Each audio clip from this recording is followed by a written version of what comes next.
दोस्तों आपने माइग्रेन के बारे में सुना होगा। माइग्रेन एक ऐसी प्रॉब्लम है हमारे जो हमारा जो हेड होता है इसमें ये प्रॉब्लम होती है। यूजुअली आपने सुना होगा हेडेक, कशीर पे कल दौद वनान। बट जो माइग्रेन है it is a part of headache, but it is one side headache. ये एक साइड हमारे सर को होता है, तो वहां पे जो पेन होती है इट्स टू सीवियर पेन, बहुत ज्यादा खतरनाक पेन होती है जिसको हम बर्दाश्त भी नहीं करते हैं। तो माइग्रेन अगर मैं बोलूंगा ना वर्ल्ड वाइड ये बहुत ज्यादा देखा जाता है। नियर अबाउट मैं कहूंगा 80% से अबाउट जो है माइग्रेन को देखा जाता है। इतना माइग्रेन जो है लोगों में होता है। तो दोस्तों ये प्रॉब्लम क्या है असल में? देखिए migraine we can say it's a one side headache जहां पे हमें थ्रॉम्बिंग सेंसेशन होती है। इंसान की जो बॉडी है, इंसान का जो ये सर है ये लाइट में नहीं रह सकता है, क्योंकि जैसे ही हम आफ्ताब की रोशनी में जाते हैं तो ये हेडेक बहुत इनक्रीज होता है। यूजुअली ये जो पेन होती है ना माइग्रेन की पेन, ये इस वाले पोर्शन में होती है, यहाँ आंख भी इसी में आती है। तो यूजुअली ये जब लाइट में रहता है तो पेन इंक्रीज हो जाती है। इसको साउंड में रखते हैं, पेन इंक्रीज हो जाती है। देखिए दोस्तों ये माइग्रेन जो है ना ये एपिसोडिक भी हो सकता है, ये क्रॉनिक भी हो सकता है। What is episodic? एपिसोडिक बोलेंगे कि ये हफ्ते में एक बार हो गया, महीने में एक बार हो गया, 2 बार हो गया, तो इसका ट्रीटमेंट किया जाता है, दैट्स इट। बट क्रॉनिक भी हो सकता है, ये आपको कंटिन्यूअसली भी रह सकता है, 2 दिन भी रह सकता है, 1 घंटे, 2 घंटे, 3 घंटे भी ये रह सकता है। At that time it becomes chronic. उस वक्त ये बहुत ज्यादा पेन आपको फील करवाता है।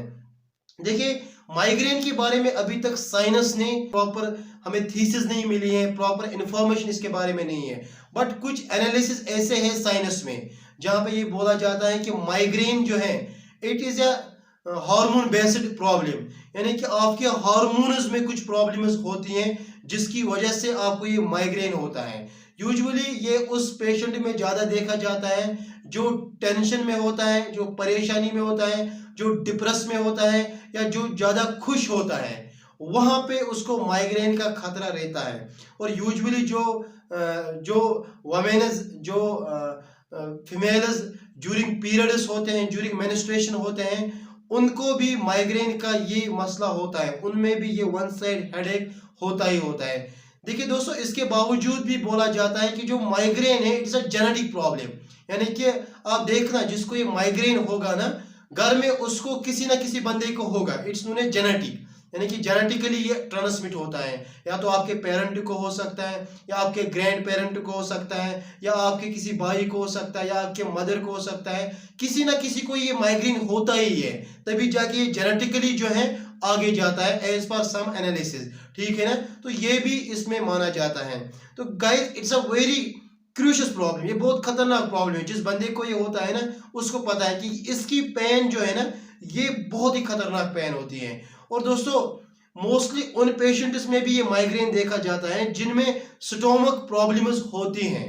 स्टोमक प्रॉब्लम मीन्स जिनका एसिड लेवल ज्यादा होता है, तो उनमें भी ये माइग्रेन जो है ये देखा जाता है। इसलिए माइग्रेन में कभी कभी हम प्रोटॉन पंप इनहिबिटर्स भी देते हैं, यानी कि पेंटापेराजोल, ओमेपेराजोल, रेबिपेराजोल, इसको यूज। देखिए गाइस इसके साइन और सिम्टम्स क्या होते हैं। यूजुअली जिसको ये माइग्रेन प्रॉब्लम होती है ना, ये हम यूजुअली जो है हम देख सकते हैं पेशेंट में अच्छे से, क्योंकि इसको नौशिया होता है, फीलिंग ऑफ वॉमिटिंग जिसको बोलते हैं, या कभी कभी इसको वॉमिटिंग भी हो सकती है, या एक सीवियर कंडीशन इसमें हो सकती है अगर क्रोनिक माइग्रेन होगा, टिंगलिंग ऑफ फिंगर्स, ये फिंगर जो है ना ऐसे होने लगते हैं अगर ज्यादा खतरनाक माइग्रेन होगा। इसके बावजूद भी सेंसिटिव टू लाइट, इसको लाइट में नहीं मतलब पसंद नहीं होता है बैठना, या सेंसिटिव टू साउंड, ये साउंड में भी बैठना पसंद नहीं करता है ये वाला पेशेंट।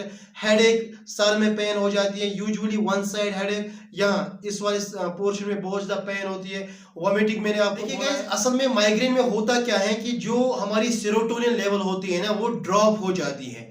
जैसे ही सेरोटोनिन लेवल ड्रॉप हो जाती है वो ट्राइजेमिनल नर्व को स्टिमुलेट करती है। तो ट्राइजेमिनल नर्व जैसे ही स्टिमुलेट होती है, जो मेडिकल फील्ड से बिलोंग करते हैं उनको ये समझ आएगा कि ट्राइजेमिनल नर्व जैसे ही स्टिमुलेट होती है वो सिक्रीट करती है न्यूरोपेप्टिडेज को। न्यूरोपेप्टिडेज रिजल्ट्स वेजो कॉन्स्ट्रिक्शन, वो हमारे वेजल्स को कंस्ट्रिक्ट करती हैं, वो चारान, जिसकी वजह से जो है पेन फील होती है। तो गाइज इसको हम यूजुअली कैसे डायग्नोज करते हैं? सिम्टम्स से दूर से पता चलेगा।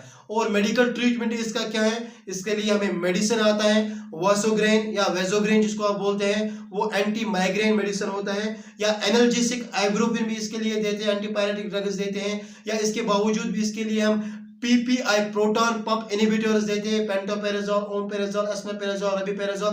तो ऐसे सारे जो मेडिसिन है हम देते हैं। But guys I will suggest to you one thing कि जिसको ये क्रोनिक माइग्रेन होता है ना, जो जिसका माइग्रेन कंटिन्यूअसली महीने में 1-2 बार आता है, he should go to doctor. उसको डॉक्टर के पास जाना पड़ेगा, क्योंकि मैंने आपको बोला है कि it may be sometimes stomach issues, it may be sometimes it may be your hormonal changes जो आपके माइंड में होते हैं उनकी वजह से हो सकता है। तो आपको उस वक्त डॉक्टर के पास जाना पड़ेगा अगर आपको लग रहा है कि ये जो है परसिस्टेंटली आपको कंटिन्यूअसली जो है माइग्रेन आता है। तो गाइस अगर YouTube पे ये वीडियो देखते हो तो वीडियो को लाइक जरूर करना, वीडियो को कमेंट जरूर करना, चैनल को सब्सक्राइब करना। अगर हमारे फेसबुक पेज सादिक मेडिकेट पे देखते हो तो पेज को फॉलो जरूर करना। दीजिए मुझे इजाजत, मिलते हैं किसी नेक्स्ट वीडियो में किसी नेक्स्ट इंफॉर्मेशन के साथ। तब तक के लिए अल्लाह हाफिज, अस्सलाम वालेकुम रहमतुल्लाहि व बरकातहू।